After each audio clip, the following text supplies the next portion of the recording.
Bismillahirrahmanirrahim. Assalamualaikum warahmatullahi wabarakatuh. Alhamdulillahi hamdan kathiran tayyiban mubarakan fih kama yuhibbu rabbuna wa yardah. Wa ashhadu an la ilaha illallah wahdahu la syarika lah wa ashhadu anna Muhammadan abduhu wa rasuluh la nabiyya wa la rasula ba'dah. Qala Allah tabaraka wa ta'ala fil Qur'anil Karim: يا أيها الذين آمنوا اتقوا الله حق تقاته ولا تموتن إلا وأنتم مسلمون.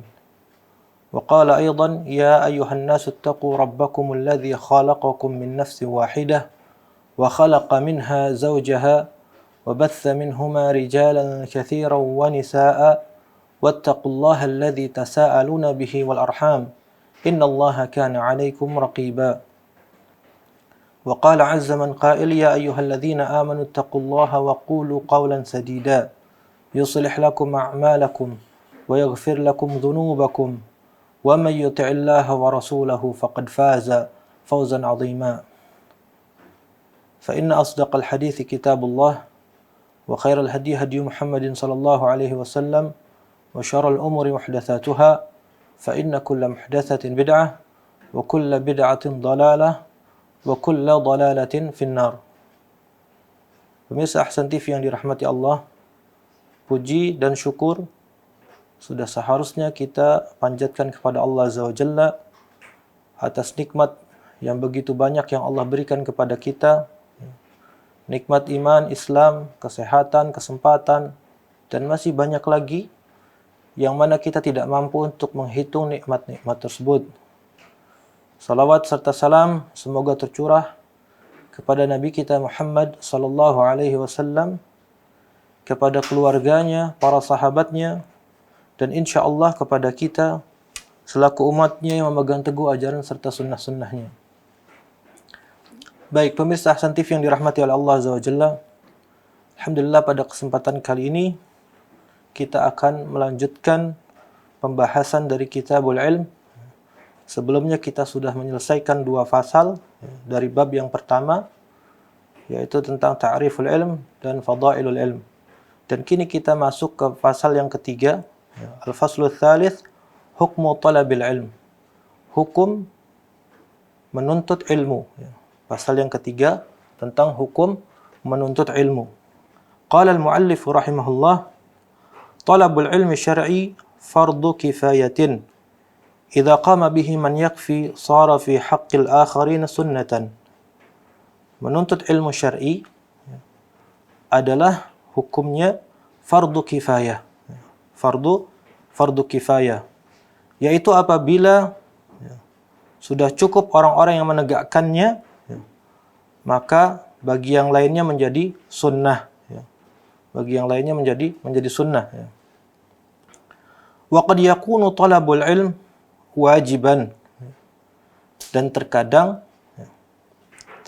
menuntut ilmu ini hukumnya wajib alal insan, bagi seluruh manusia, ainan, yakni fardu ain atau fardu ain, fardu ain, atau juga hukumnya fardu ain, terkadang hukumnya juga jatuh pada fardu ain, وضابطه أن يتوقف عليه معرفة عبادة يريد فعلها أو معاملة يريد القيام بها.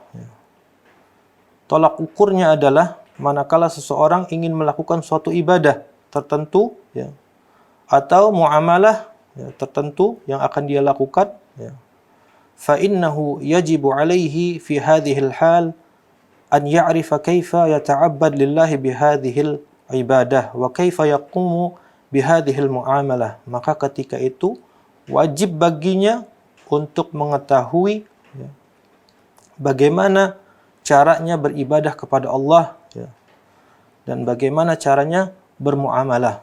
Maka ketika seseorang hendak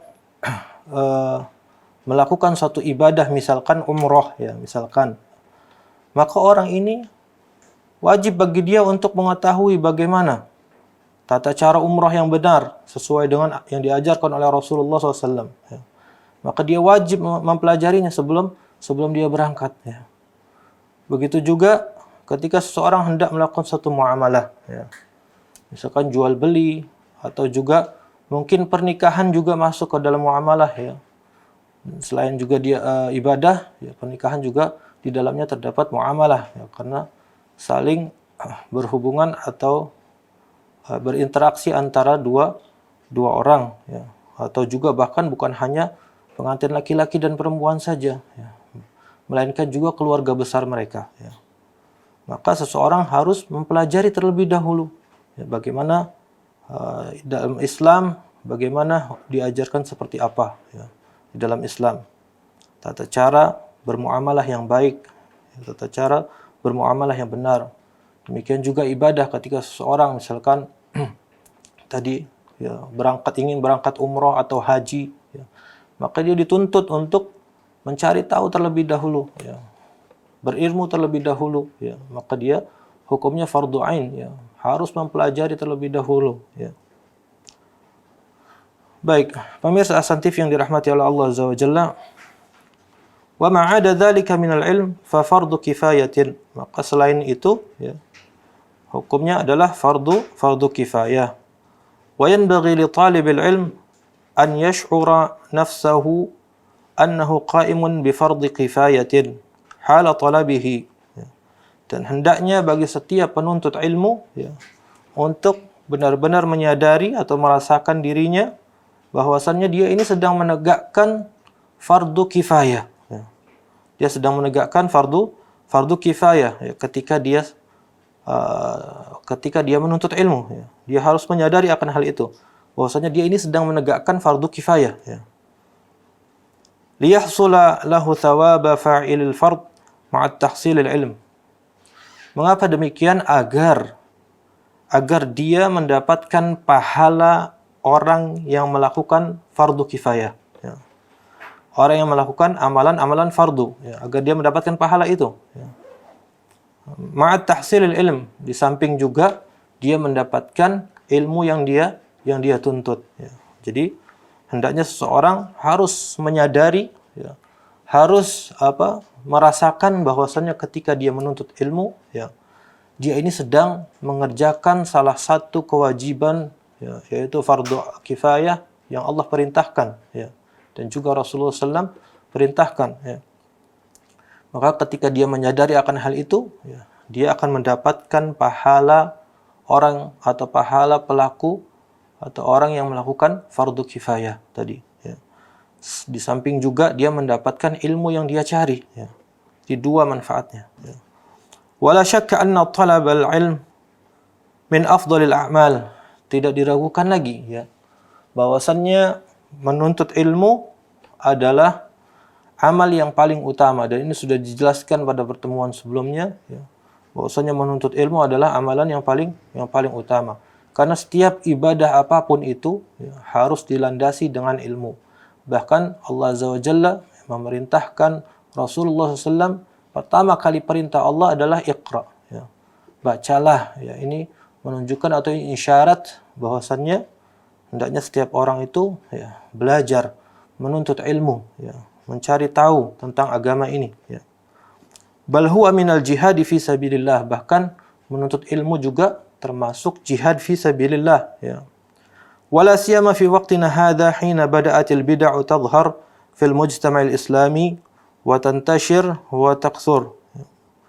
Terlebih lagi di masa sekarang ini, ya.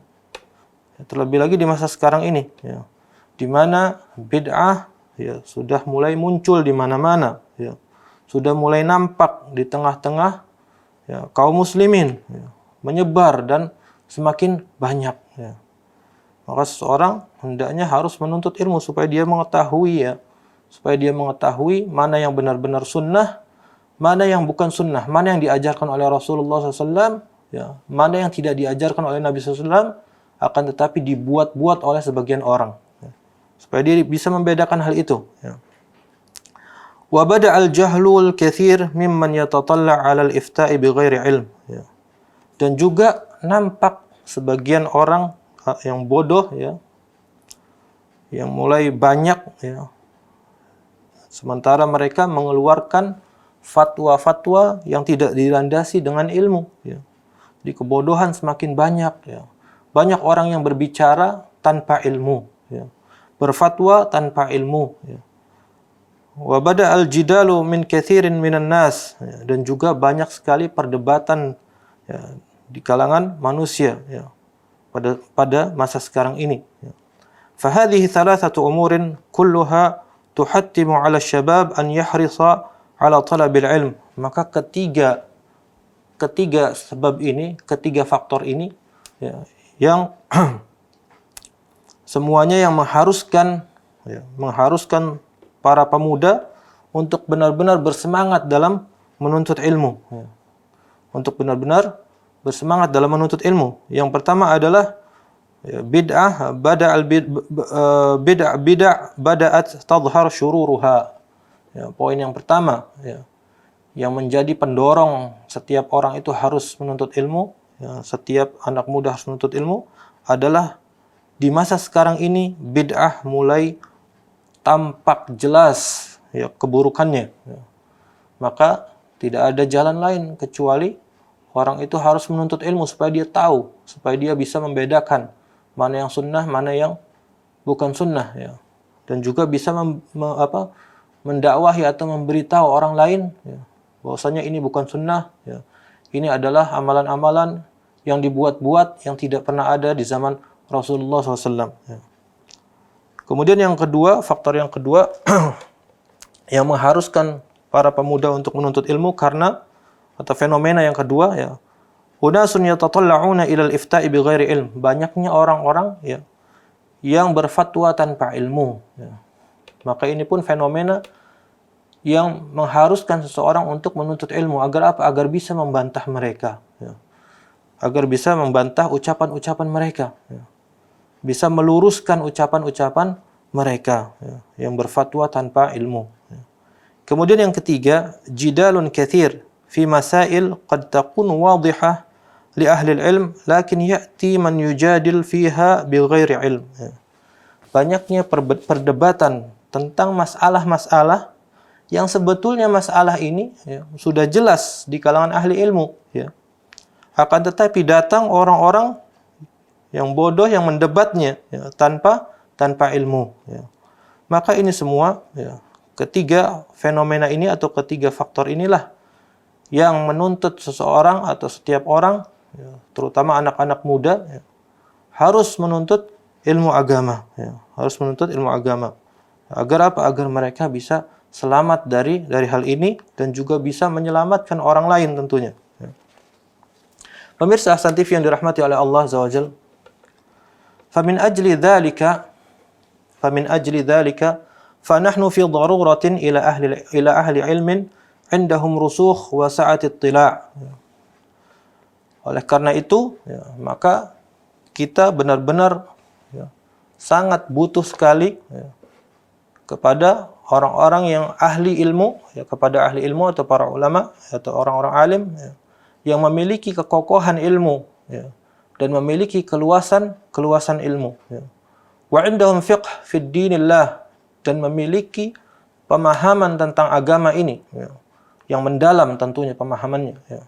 Jadi di masa sekarang ini, ya, sangat dibutuhkan sekali orang-orang, ya, yang memiliki kekokohan ilmu, ya, yang memiliki keluasan ilmu, ya, yang memiliki pemahaman yang sangat mendalam tentang agama Allah, ya.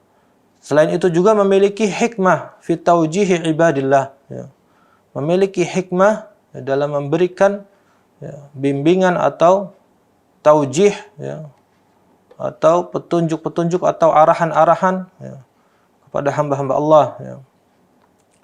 Di antara hikmah, apa sih hikmah itu? Ya, terkadang orang bertanya tentang hal ini, ya. Apa itu hikmah? Apa sih yang dimaksud, gambarannya seperti apa? Hikmah dalam berdakwah itu, ya.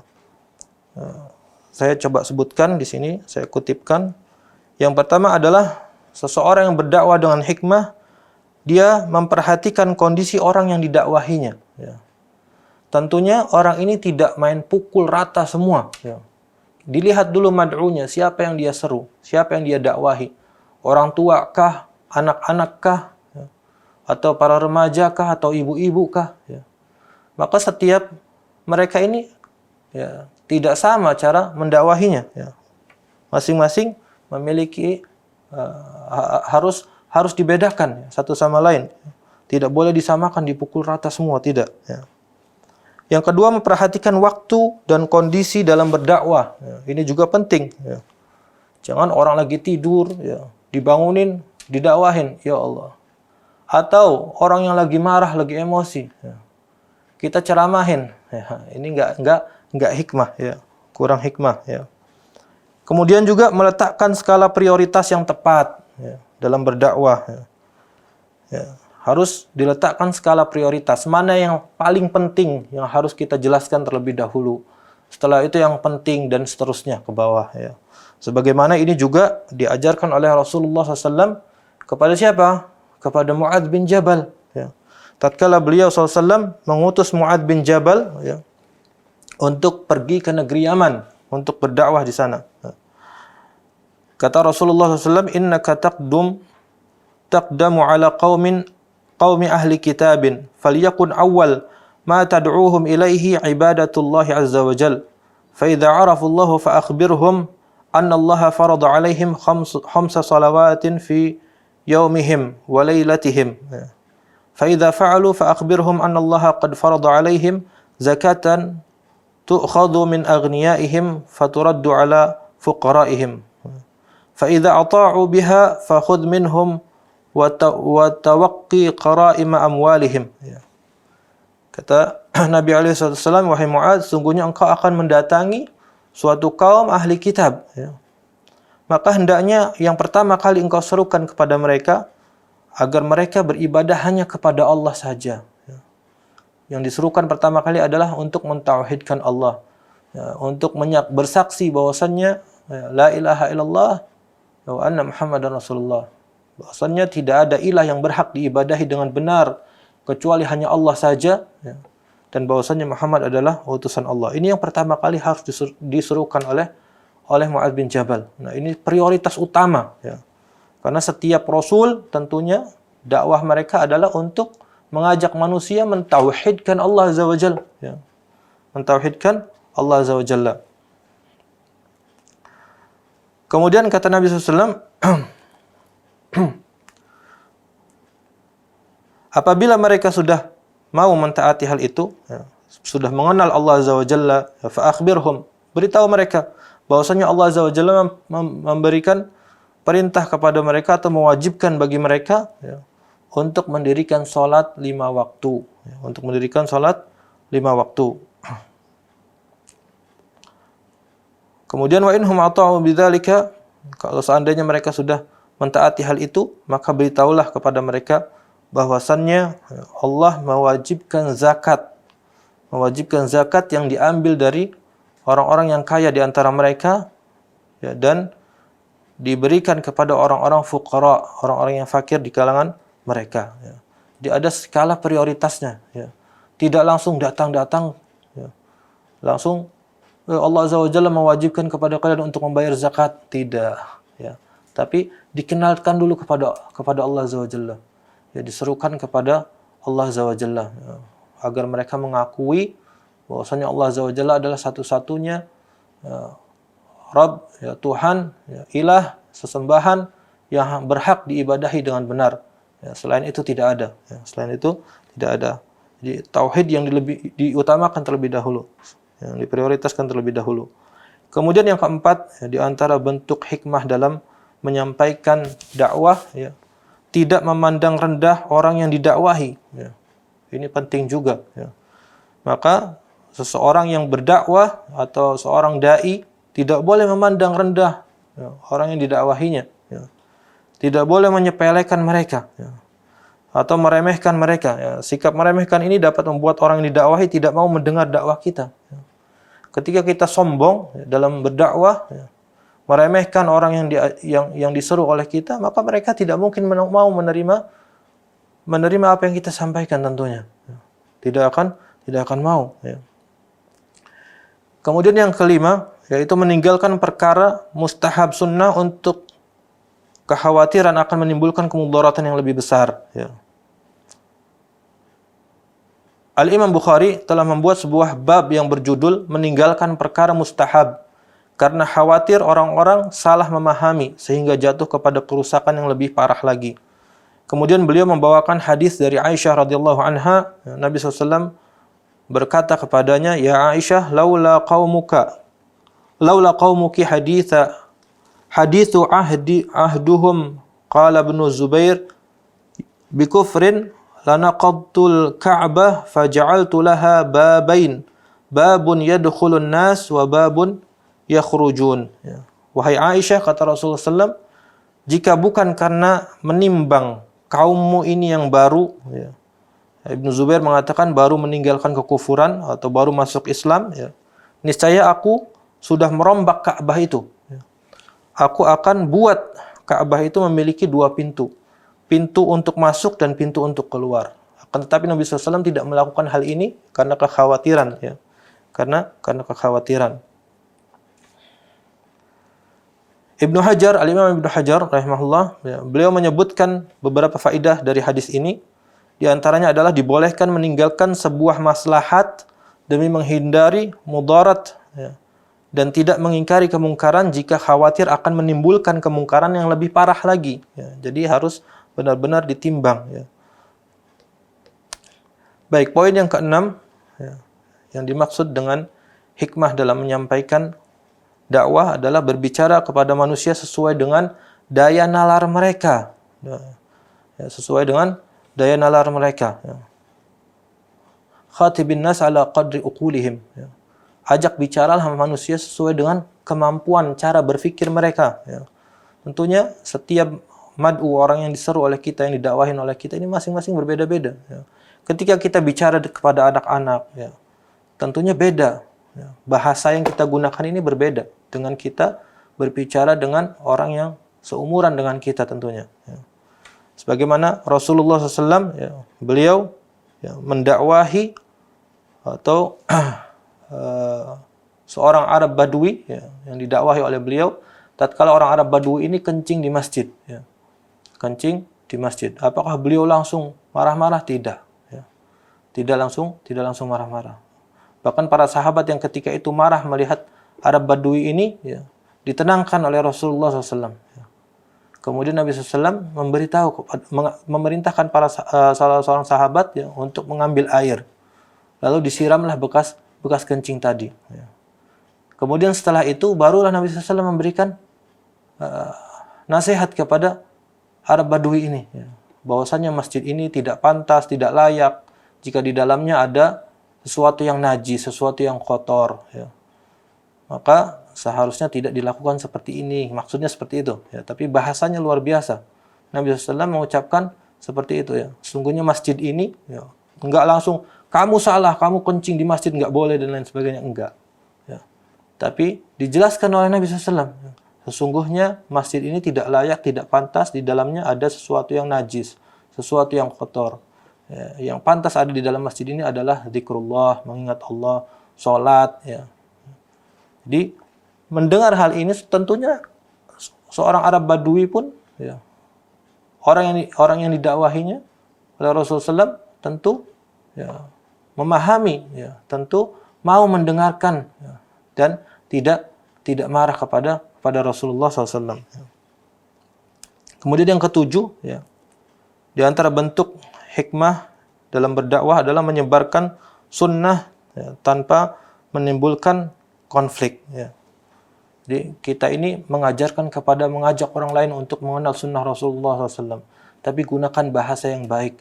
Ajak mereka itu dengan perilaku kita. Ajak mereka dengan nasihat-nasihat yang baik. Ya. Tanpa harus menimbulkan konflik, ya, kepada sesama muslim. Baik, pemirsa Hasan TV yang dirahmati oleh Allah Azza wa Jalla, ini di antara beberapa gambaran dari hikmah dalam menyampaikan dakwah kepada hamba-hamba Allah. Ya. Lianna, kita kembali ke kitab ini, qala al-muallif rahimahullah, lianna katsiran minan nas al-an yahsuluna ala ilmin nadhari, ya, ala ilmin nadhari fi mas'alatin min al-masail wa la yuhimmuhum an-nadhar ila islahil khalq wa ila tarbiyatihim. Ya. Karena banyak dari kalangan manusia sekarang ini, ya, mereka secara teori, ya, teori agama luar biasa. Ya. Mereka mengetahui teori tentang agama ini. Ya. Mengetahui teori tentang masalah-masalah dalam agama ini. Ya. Akan tetapi, ya, mereka menaruh perhatian atau kurang perhatian, ya, kurang perhatian dalam memperbaiki manusia, ya, dalam memperbaiki pendidikan mereka, ya, dalam memperbaiki akhlak mereka. Ya. Wa annahum idza aftau bikadza wa kadza sara wasilatan ila syarrin akbar la ya'lamu madahu illallah. Ya. Ya.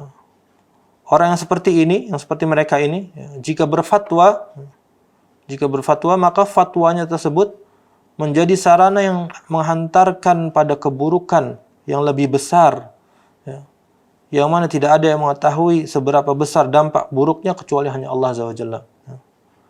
Jadi, karena kurang memperhatikan, ya, kurang menaruh perhatian dalam, ya, memperbaiki manusia, ya, maka fatwanya bisa bermasalah tentunya. Baik, pemirsa Ahsan TV yang dirahmati oleh Allah Azza wa Jalla. Alhamdulillah, kita sudah menyelesaikan bab yang pertama, yang terdiri dari 3 pasal, ya, yaitu Ta'riful Ilm, ya, Fadailul Ilm, dan juga Hukmu Talabil Ilm. Ya.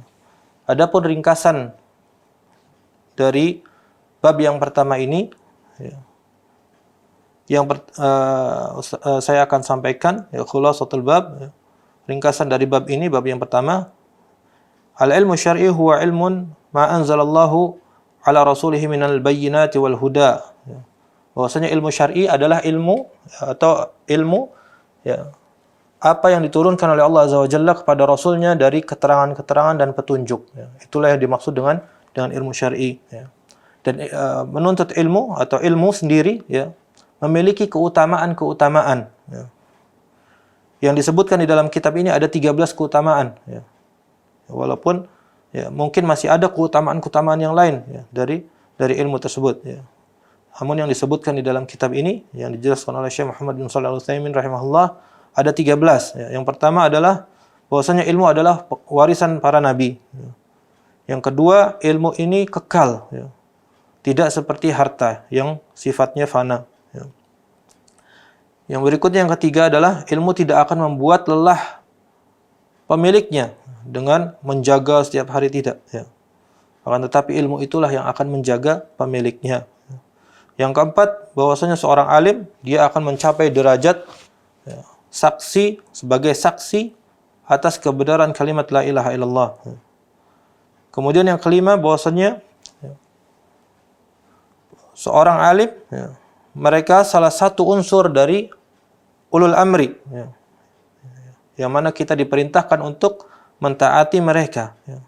Karena ulul amri ini ada 2 unsurnya. Ya. Yang pertama adalah dari kalangan umara, para pejabat, ya, para pimpinan. Yang kedua adalah dari kalangan ulama. Ya. Yang keenam, bahwasannya ahli ilmu atau seorang yang alim, ya, mereka lah yang menegakkan, ya, perintah Allah Azza wa Jalla sampai terjadinya hari kiamat. Kemudian keutamaan yang ketujuh, bahwasanya Rasul, ya, Rasul tidak pernah mendorong seseorang untuk menginginkan kenikmatan yang dimiliki oleh orang lain kecuali kepada 2, ya, kepada orang yang menuntut ilmu dan mengamalkannya. Maka kita disuruh untuk iri, untuk menginginkan hal itu juga, ya. Dan juga kepada orang yang memiliki harta dan membelanjakan hartanya di jalan Allah Azza wa Jalla. Kemudian yang ke-8, bahwasanya seorang alim, ya, diumpamakan oleh Nabi SAW seperti tanah yang subur, ya. Tanah yang subur, ya. Dia mampu menyerap air, mampu memberikan manfaat untuk dirinya, ya, dan juga menumbuhkan pepohonan dan rerumputan, dan juga mampu memberikan manfaat bagi orang lain, ya. Bahkan mampu mencetak generasi emas, ya, mencetak generasi yang berilmu, ya. Kemudian yang ke-9, ya, bahwasanya ilmu adalah salah satu jalan menuju surga, ya, jalan menuju surga. Yang ke-10 bahwasanya Allah Azza wa Jalla apabila menginginkan kebaikan kepada diri seseorang, maka Allah jadikan dia berilmu atau memahami agama ini. Yang ke-11 bahwasanya ilmu adalah cahaya yang mana seorang hamba menggunakannya untuk menerangi hidupnya, ya. Untuk menerangi atau berjalan, menempuh jalan hidupnya, ya. Untuk melakukan ketaatan kepada Allah. Ya. Yang ke-12 bahwasanya seorang yang alim adalah juga cahaya, ya, yang mana manusia mengambil petunjuk darinya. Ya. Dan yang terakhir di dalam kitab ini yang ke-13 di antara fadail ilm, ya, keutamaan ilmu, bahwasanya Allah Azza wa Jalla mengangkat seorang ahli ilmu, ya, di dunia ini dan di akhirat nanti. Ya. Kemudian poin berikutnya bahwasanya hukum menuntut ilmu syar'i adalah fardu kifayah. Ya. Dan terkadang hukumnya menjadi fardu ain, ya, bagi orang-orang yang ingin melakukan satu amalan ibadah tertentu yang dia belum mengetahuinya, maka dia dituntut untuk mengetahuinya. Ya. Maka dia dituntut untuk menuntut ilmu terlebih dahulu, ya, mengetahui tentang bagaimana tata cara ibadah tersebut. Ya. Atau juga seorang yang ingin melakukan suatu muamalah, ya, berinteraksi dengan manusia, maka dia harus mengetahui bagaimana cara interaksi yang baik yang diajarkan dalam Islam. Seperti jual beli misalnya, bagaimana sih, ya, Islam, jual beli Islam seperti apa, ya, dan sebagainya. Kemudian poin yang berikutnya adalah ada 3 perkara, 3 fenomena, ya, yang mana ketiga fenomena ini mengharuskan setiap pemuda untuk semangat dalam menuntut ilmu. Ya. Yang pertama adalah munculnya bid'ah di mana-mana, ya. Munculnya kesyirikan di mana-mana. Ya. Maka ini juga harus, ya, mendorong seseorang harus menuntut ilmu, ya, agama. Kemudian juga adanya orang-orang yang berfatwa, ya, tanpa ilmu. Ya. Maka ini juga mendorong seorang atau para pemuda untuk semakin giat lagi untuk belajar. Ya. Dan juga yang ketiga adalah perdebatan tentang masalah-masalah yang sebetulnya sudah jelas di kalangan ahli ilmu, ya, tapi diotak-atik oleh orang-orang yang jahil. Ya. Tujuannya ingin keburukan. Baik, pemirsa Ahsan TV yang dirahmati oleh Allah Azza wa Jalla, ini yang bisa saya sampaikan pada kesempatan kali ini. Ya. Jika ada kesalahan saya memohon maaf. Ya.